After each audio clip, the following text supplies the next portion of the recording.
හොඳ වචන පර වචන ටිකක් දාලා අය අසල කතාව කරා. මේ ප්‍රශ්නේ තියෙන වෙන මොකද නෙවෙයි. කතාව ලස්සන වුණාට, කතාවේ වචන ටික ලස්සන වුණාට. නේද? අපි කිව්ව තරගේ හරියට තාම තේරුම් ගන්න කරනවා. අපි කරුවතුනි. අනික මුතුමාන මොකද කියන්නේ? අපි ගිනාව අධිකාරයක් කියලා දැන් මුතුමාලා වෙලා බලනවා අපි ගිනාව අධිකාරයක් විවාදක ගිනාව කියලා. දැන් අපි කවුරුත් දෙයක් වෙනවා. කරුවතුනි වතුරේ මාතෘකාවයි පැහැදිලි කරන්න නම් මට. මේ මගේ මේ විතර කතා කරලා. මොකද මුතුමාලට තාම වද මාතෘකාවේ අහන්නේ මොකද්ද කියන මම මට තේරෙන්නේ නැහැ.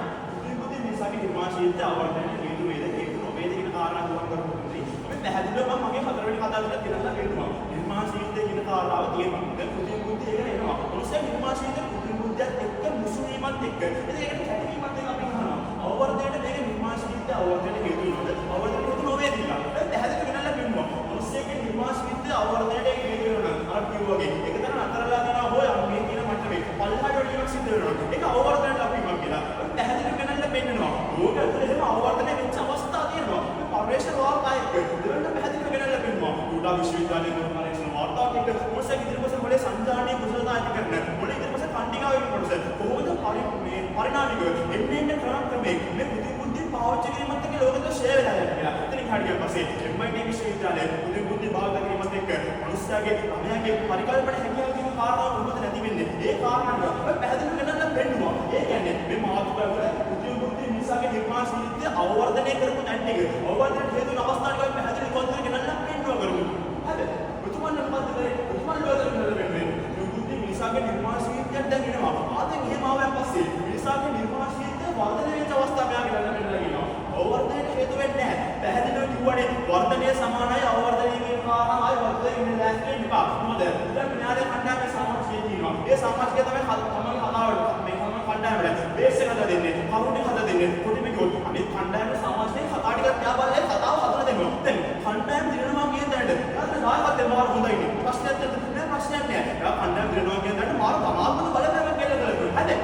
එයාගේ කතාව ඇතුලේ යාළුවා හරියට කතාව කරගන්න බැරි නේ. විනාඩි 4කට කලින් යා මුඩුවේ ඉඳ ගන්න ඕන. තමයි කතාව හරියට කරන්න බැරි නේද? අන්න එතනදී එයා තමයි කණ්ඩායම දිනනවා කියන තැනට. දැන් ඉතින් දායකත් හොඳයි. නෑ දායකත් ඒක හොඳ නෑ. හැබැයි එයා එක්කත් එක දායකත් ධනාත්මක විතර දුන්නා කියලා. අනිත් පැත්තේ එයාගේ ඍණාත්මක විතර දෙන්නේ නැහැ කියලා. උන්වහන්සේට විවාදයක් කියලා පෙන්නන්න බෑ.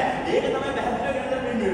තුන බුද්ධිය ඇතුලේ නිර්මාණශීලීත්වයේ වර්ධන අවස්ථාව මෙයාලා කට ඇරගෙන උත්තර ගෙනල්ලා පෙන්නුවා. ආයෙ නෑ පුරුදුනා ඉවතට කී පාරක් ගෙනල්ලා පෙන්නුවා. ඒක නේ විවාද මාතෘකාව යන්නේ. ඒ පාර මෙයාලා තේරෙන්නේ නෑ. මාතෘකාවට තේරෙනවා. උරුණ විවාදවල අනේ බුද්ධි නිසා නිර්මාණශීලීත්වයේ වර්ධනය වෙච්ච අවස්ථාවට ගෙනල්ලා පෙන්නනවා. නෑ වැරදි. ඔයා ගෙනල්ලා පෙන්නන්න ඕනේ. පැහැදිලිව ගෙනල්ලා පෙන්නුවා. බුද්ධිමුද්දෙන් නිර්මාණශීලීත්වය අවවර්ධනය වෙච්ච අවස්ථා තියෙනවා. මේ දත්ත වාර්තා එක්ක පරිශ්‍රණ වාර්තා එක පැහැදිලිව ගෙනල්ලා පෙන්නුවා. අවවර්ධනයට ලක් වෙච්ච අවස්ථා තියෙනවා. එහෙම අවස්ථා ටික නැහැ. අවවර්ධනය වෙලා නැහැ කියලා ගෙනල්ලා පෙන්නන්න ඕනේ. එහෙම ගෙනල්ලා පෙන්නුත් නැහැ. මෙයාලා එච්චර කප් පැහැදිලිව මම හතරවෙනි විතර පැහැදිලිව නායට බාර ඔප්පු කරන්න කියලා කියද්දි නායකතුමා පිළිතුරු කතා කරගෙන මොකද අනේ බුද්ධිමුද්දෙන් එක නිර්මාණශීලීත්වය වර්ධනය වෙනවානේ. අනේ මාර ෂෝක්නේ. කිසි ප්‍රශ්නයක් නැහැ. බුද්ධිමුද්දෙන් නිර්මාණශීලීත්වය අවවර්ධනය ලක් වෙන්නේ නැහැ. එහෙම තරක කරන්නේ නැහැ. ඔයා අවවර්ධනය වෙන්නේ නැහැ කියලා. ඔයා හතරවෙනි ගෙනල්ලා පෙන්නන්න ඕනේ. ගෙනල්ලා පෙන්නුවේ නැහැ. ආවම ඉවරයි. ප්‍රධාන කාරණාව අතරකට නායකතුමා කතා කරගෙනවා ඩෙත් ඔෆ් ද කතාව. දැන් අනේ මේකේ නිර්මාණය කරේ. දැන් මොනසක් නිර්මාණශීලීත්වය මාරු දෙනවා ඕනේ කියලා දිනවනේ. ප්‍රශ්නයක් නැහැ. හැබැයි කරුබතුන් මේක නිර්මාණය කරපු මොනසම කියනවා. මේක නිර්මාණ කරුවාමම. හැබැයි මේක අයිතිකාරයමම නෙමෙයි. ඒ කියන්නේ එයාගේ ඔළුව අදහස් තිබ්බට තමන්ගේ නිර්මාණශීලීත්වය කියන කාරණාවට ඒ පොතේ අයිතිකාරයමම නෙමෙයි. පොතක් ලියනවා කියන්නේ නිර්මාණශීලීත්වයක් කියන්න ඕනේ. ඒ නිර්මාණශීලීත්වය මට අයිති නැහැ කියලා. පොත හදපු මිනිස්සුන්ම කියනවා නම් ඔන්න බුදුමතේ ඒ කියන්නේ නිර්මාණශීලීත්වය අවබෝධ කරගන්න අරවා. ඩෙත් ඔෆ් ද ඉංග්‍රීසි දන්නකෝදී ඩෙත් ඔෆ් ද කියන්නේ රචකයාගේ මරණය කියන කාරණාව. රචකයාගේ මරණය කියන්නේ ඒක පොත හදපු කෙනා පිළිගන්න බා. තමන් ඒකට පොතක් හදන්න දුන්නාන් පස්සේ තමන්ගේ ඇතුළේ තියෙන කුසලතා ටික තමන්ගේ තියෙන පරිකල්පන හැකියාව දෙක නැති වෙනවා කියන එක ගාඩු දරුවතුන්ගේ. අනික දරුවතුන්ගේ සරල උදාහරණයක් කියලා පෙන්නන්න. හිතන්න මම දැන් මොකක්ද චිත්‍රයක් අඳිනවා. මම චිත්‍රයක් අඳින මගේ ඔළුවේ දැන් චිත්‍ර අඳින්න ඕන අදහස් තියෙනවා. ඒ පදනම මගේ ඔළුවේ තියෙනවා. දැන් ඒ පදනම දැන් chat GPT එකට ජෙනරේට් කරනවා පස්සේ එයා රූපේ හදලා දෙනවා. දැන් මෙයාලට නුඹ මේක මගේ ඔළුවේ තියෙනවනේ. මගේ පදනම චිත්‍ර හදන්න ඕනේ මගේ ඔළුවේ තියෙනවනේ. ඒකෙන් මෙන්න දෙපාර්ල කොහොමද දෙන්න ඕනේ. මේ වර්ණ සංග්‍රහණය වෙන්න ඕනේ කොහොමද. ඒක මගේ ඔළුවේ තියෙනවා. ආතන ඒක තමයි මගේ නිර්මාණශීලීත්වය.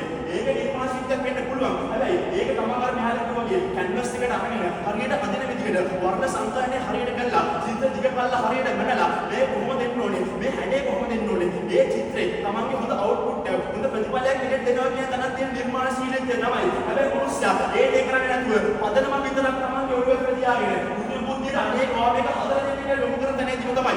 මොනුස්සයාගේ නිර්මාණශීලී අවවර්ධනය වෙන්නේ. ඒකයි පැහැදිලිව වදද ගෙනල්ලා පෙන්නුවේ. වර්ධනය වෙන්න දේවල් ගෙනල්ලා පෙන්නුවා කියලා. අනේ අවවර්ධනය වෙන්නේ නැහැ. අවවර්ධනය නැහැ කියලා. නාට ඔප්පු කරන්න බෑ. ඒකයි පැහැදිලිව ගෙනල්ලා පෙන්නුවේ. අතතනේ කුටි වද කෑ කරුවා. ලියුපානේ තාම තේරුන්නේ නැහැ. මොකද මාතෘකාව